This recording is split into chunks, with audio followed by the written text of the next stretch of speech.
কাকু বলুন কেমন লাগলো? ভীষণ ভালো লেগেছে।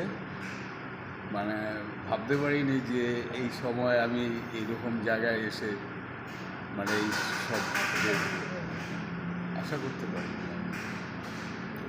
কোন জায়গাটা সব থেকে ভালো লেগেছে? আমার সবচেয়ে ভালো লেগেছে নীল। নীল। কাকু কিন্তু দারুণ অ্যাডভেঞ্চার করেছে, ন্যাচারাল ব্রিজটা পুরো হেঁটে গেছে একদম এক কোমর জলের মধ্যে দিয়ে, কোরালের উপর দিয়ে দারুণ অ্যাডভেঞ্চার করেছে। ওটা খুব ভালো লেগেছে তাই তো? আর খাওয়া দাওয়া কেমন? খাওয়া দাওয়াও খুব ভালো, ঘরোয়া খাওয়া দাওয়া। মানে হোটেলের যে খাওয়া দাওয়া হয় রাত্রি তৃপ্তি সহকারে এখানে পেয়েছি। আপনাদের ভালো লাগলেই ভালো।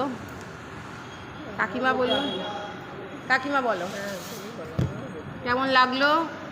আমার খুবই ভালো লেগেছে, কারণ আমি অনেক কম ঘোরাঘুরি করি, তার মধ্যে আমার এই দিনটা খুব সুন্দর লেগেছে এবং সব জায়গায় ঘুরতে পেরেছি। সবচেয়ে নীল দিকটাই ভালো লেগেছে। এই জন্য শেয়ারকে আমি অসংখ্য ধন্যবাদ। দেখভালটা যেহেতু ও করেছে, আশা করি আবার হয়তো কোনো সময় আপনাদের এসে যোগ দিতে পারবো। হ্যাঁ নিশ্চয়ই কাকিমা, আমি একটা কথা বলবো, কাকিমা খুব কোঅপারেটিভ এই কারণে, যেখানে উনি মনে করছেন যে আমি যেতে পারবো না ওখানে উনি যাচ্ছেন না। উনি আমাকে একটাই কথা বলছেন যে আমি কিন্তু কোনো বিপদে কাউকে ফেলতে চাই না। এরকম কোঅপারেটিভের জন্য অসংখ্য ধন্যবাদ তোমাকে।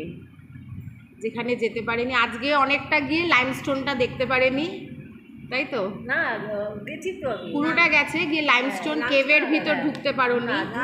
ঢোকনি কিন্তু খুব ভালো হয়েছে, খুব কনজেস্টেড এরিয়া। এতটা যে গেছো হেঁটে 1.5 কিলোমিটার হেঁটে, গরম লাগছে, তখন বললাম আমার যদি কোনো সাপোর্টেশন হয়ে যায় তাহলে তো আমি এক্স্যাক্টলি লাইমস্টোনের ওটা 1.5 কিলোমিটার হাঁটা ছিল, একটা প্রায় ছোটোখাটো ট্রেকিংই ছিল। কাকিমা কিন্তু পুরো ট্রেকটা করেছে, 1.5 কিলোমিটার হেঁটেছে। যাই হোক, আবার দেখা হবে নিশ্চয়ই কোনো ট্যুরে। ভালো থাকবেন। তোমরাও ভালো থাকবে।